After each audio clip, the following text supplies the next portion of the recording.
سازمان دیدبان حقوق بشر یا هیومن رایتس واچ از حکومت تاجیکستان تقاضا نمود که مرگ 5 فعال بدخشانی را که امسال در زندانهای کشور فوتیده اند بدون یگان تأخیر و بی‌طرفانه تحقیق کند.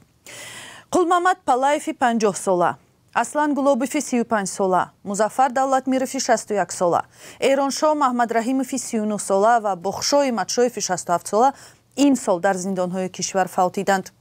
رسانه‌های مستقل و جامعه‌های بدخشی گزارش می‌دهند که این زندانیان به سبب نگرفتن معالجه درست جان دادند. مثلا وضع صحتی بخشای متشایف روز 26 ینور به سبب بالا رفتن فشار خونش یک بار بد شده است، ولی با وجود تقاضای کمک فوری با او یاری تجلی 4 ساعت بعد به کمکش آمده است. به همین سبب به نوشته رسانه او سکته مغزی گرفته به کام افتاده 1 ماه بعد درگذشت. ما پیش از برنامه از سینت سلطانعلی و محقق هیومن رایتس واچ در کشورهای آسیای مرکزی خواستیم در این باره موقع سازمانش را بیان کند.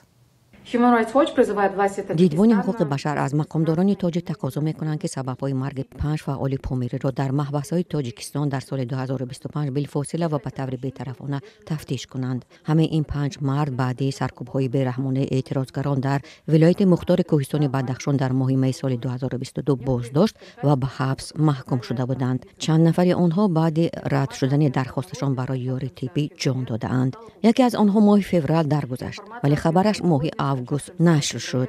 درگذشت 5 فعال پومیری در بین چند ماه در رابطه با شیوه برخورد و نگهداری زندانی‌های سیاسی در تاجیکستان سوال‌های جدی ایجاد می‌کند.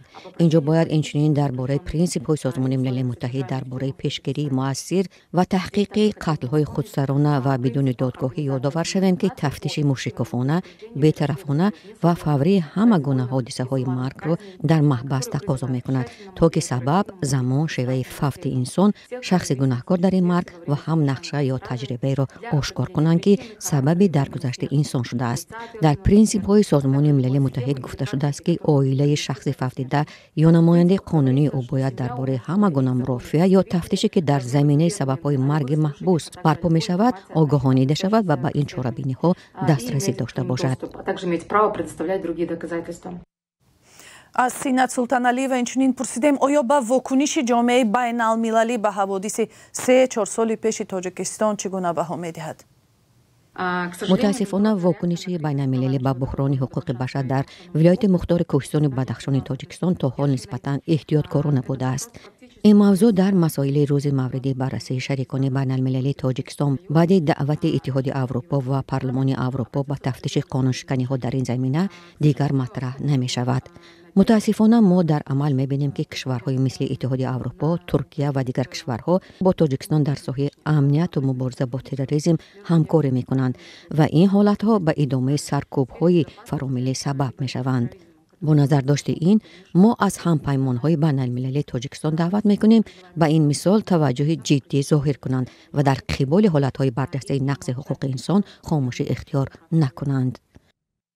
تشکر. سینت سلطانعلی و محقق هیومن رایتس واچ در کشورهای آسیای مرکزی بود. ولایت مختار کوهستان بدخشان در ماه می سال 2022 صحنه تظاهرات و سرکوب مردم ناراضی بود. این حادثه روز 16 می سال 2022 و پس از آن سر شد که گروهی از جوانان برای دادخواهی از محله برخاروق به مرکز شهر خاروق روانه شدند. آنها از مقامات طلب کردند که کشتار گلبدین زیابکов ساکن ناحیه راشخلا و 2 نفر دیگر را در جریان اعتراضهای ماه نوامبر سال 2021 در خاروق عادلانه تحقیق کنند. بعد این 10 نفر از فعالان مدنی از جمله خبرنگاران از بدخشان دستگیر و با گناه تروریسم به زندان محکوم شدند و تا کنون پس پنجره هستند.